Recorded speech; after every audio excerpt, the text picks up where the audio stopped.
স্বস্তি হোমিও হলের পক্ষ থেকে সবাইকে আন্তরিক প্রীতি ও শুভেচ্ছা জানিয়ে আরো একটি গুরুত্বপূর্ণ আলোচনা নিয়ে আপনাদের মাঝে আমি উপস্থিত হয়েছি। আলোচনায় আছি আমি doctor Sreemohan Kumar, homeopathic consultant, homeopathic medicine. আমি একজন রেজিস্ট্রেশন প্রাপ্ত হোমিওপ্যাথিক চিকিৎসক।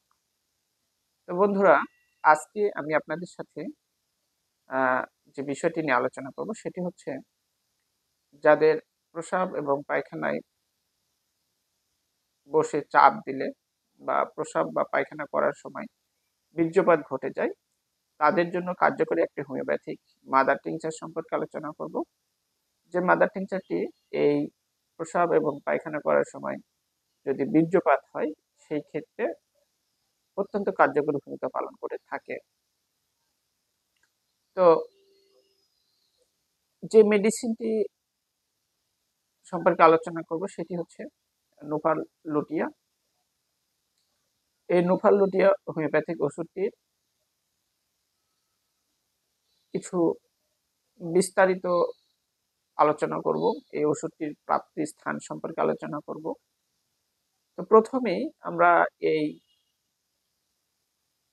ওষুধটির বিষয়ে কিছু আলোচনা করি। সেটি হচ্ছে যে ওষুধটির অপর কিছু নাম রয়েছে।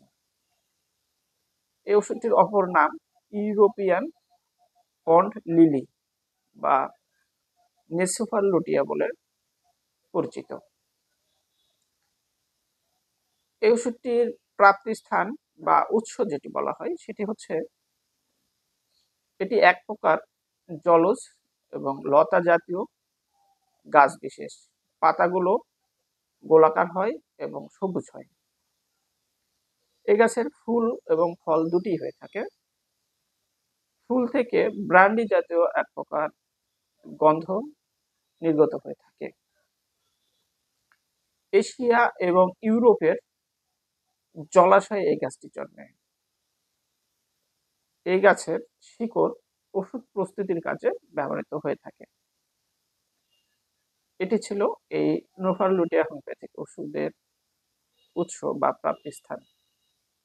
এই ওষুধটির উপকারিতা কি, অর্থাৎ কোন কোন ক্ষেত্রে আমরা এই নোভাল লুটিয়া যে হোমিওপ্যাথিক মাদার টিংচার সেটি ব্যবহার করতে পারবো, এখন আমি সেই বিষয়ে বিস্তারিত আলোচনা করব। তো প্রথমেই যেটি বলবো সেটি হচ্ছে স্নায়বিক দুর্বলতা এবং জননেন্দ্রিয়ের বিশেষ লক্ষণে এই নোভাল লুটিয়া হোমিওপ্যাথিক ওষুধটি ভালো কাজ করে থাকে। যাদের যৌনকার্য প্রবৃত্তি সম্পূর্ণভাবে লোপ পায়, অর্থাৎ সহবাসের যে আগ্রহ সেটি যদি কোনো ব্যক্তির সম্পূর্ণভাবে লোপ পায় সেক্ষেত্রে এটি খুব ভালো কাজ করে থাকে। পেনিসের শিথিলতায় এবং পেনিস যদি সংকুচিত হয়ে যায়, অর্থাৎ ছোট হয়ে যায়, পূর্বে বড় ছিল কিন্তু বর্তমানে এসে ছোট হয়ে যাচ্ছে, সংকুচিত হয়ে যাচ্ছে, সেক্ষেত্রে কিন্তু এই নোভাল লুটিয়া হোমিওপ্যাথিক যে মাদার টিংচার এটি খুবই ভালো কাজ করে থাকে। ধ্বজভঙ্গ এবং প্রস্রাব পায়খানা করার সময় যদি বীর্যপাত ঘটে সেক্ষেত্রে এটি ভালো কাজ করে থাকে। ধ্বজভঙ্গেও কিন্তু এটি খুবই দারুণ কাজ করে থাকে, কারণ ধ্বজভঙ্গ যেটি আমি বললাম যে সম্পূর্ণভাবে যৌন কার্য যে লোপ পাওয়া এটিকে বোঝায়। সেক্ষেত্রে এই ধ্বজভঙ্গ বা ইম্পটেন্সি যেটি বোঝায়, সেক্ষেত্রে কিন্তু এই নোভাল লুটিয়া যে মাদার টিংচার এটি ভালো কাজ করে থাকে। এছাড়া প্রস্রাব পায়খানা করার সময় যদি কারো বীর্যপাত হয়ে যায়, অনেকের এটি দেখা যায় যে প্রস্রাব পায়খানা যতবার করবে তার শুক্রক্ষরণ হচ্ছে বা বীর্য যেটি সেটি বের হয়ে যাচ্ছে। এই লক্ষণে কিন্তু নোভাল লুটিয়া ভালো কাজ করে থাকে। এর পাশাপাশি শুক্রমেহ এবং অন্ডকোষে এবং লিঙ্গে যদি কোনো ব্যক্তির ব্যথা হয়, শুক্রমেহ হয়, যেটি বীর্যপাত ঘটা বলে, বা প্রস্রাব পায়খানার সময় চাপ দিলে যে শুক্র বের বা নির্গত হয় সেটি। এছাড়া অন্ডকোষে এবং লিঙ্গে যদি ব্যথা অনুভব হয় সেক্ষেত্রে কিন্তু এটি খুবই ভালো কাজ করে থাকে। এর পাশাপাশি এটি যাদের দেখা যায় যে ঠিক শেষ রাত্রে উত্তেজনা হচ্ছে, কিন্তু সহবাস করতে গেলেই তার পেনিস নিস্তেজ হয়ে যাচ্ছে, এই যে বিষয়টি, এক্ষেত্রেও কিন্তু এটি খুবই ভালো কাজ করে থাকে। এছাড়া সংগ্রামী শক্তিহীনতা এবং দুর্বল পুরুষত্বে এটি ভালো কাজ করে থাকে। সকালের দিকে যদি লক্ষণ বৃদ্ধি হয় এবং দেখা যাচ্ছে যে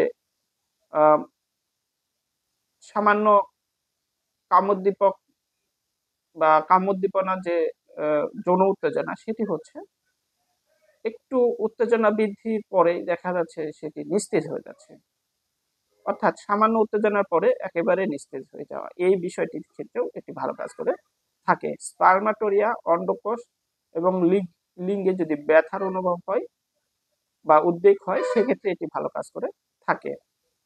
এছাড়া অন্যান্য লক্ষণের মধ্যে যেটি দেখা যায় যে উদারাময় যুক্ত টাইফয়েডে এটি ভালো কাজ করে থাকে। সকালে উদারাময়ের লক্ষণ যদি বেশি প্রকাশ পায়, অনেক রোগীর দেখা যায় যে শেষ রাতে বা সকালের ঠিক আগ মুহূর্তে উদারাময় বা পাতলা পায়খানার যে বিষয়টি সেটি বৃদ্ধি হয়, সেক্ষেত্রে এটি ভালো কাজ করে থাকে। ব্যথাহীন বা হরিদা বর্ণের জলের মতো পাতলা হয়, এটি যদি থাকে সেক্ষেত্রে এটি ভালো কাজ করে থাকে এবং মল অত্যন্ত দুর্গন্ধযুক্ত হয়। এই লক্ষণগুলোর পাশাপাশি যেটি বলা হলো যে যাদের প্রস্রাব পায়খানা করার সময় বীর্যপাত হয়ে যায়, এই ক্ষেত্রে কিন্তু এই নুফাল লুটিয়া খুবই ভালো কাজ করে থাকে। তো বন্ধুরা, এই নুফাল লুটিয়া সম্পর্কে যে আলোচনা, আশা করি আপনারা আলোচনাটি শুরু থেকে শেষ পর্যন্ত আপনারা দেখে থাকেন, তাহলে অবশ্যই উপকৃত হবেন। এই সমস্যা যাদের রয়েছে তারা নুফাল লুটিয়া উক্ত নিয়মে সেবন করতে পারবেন।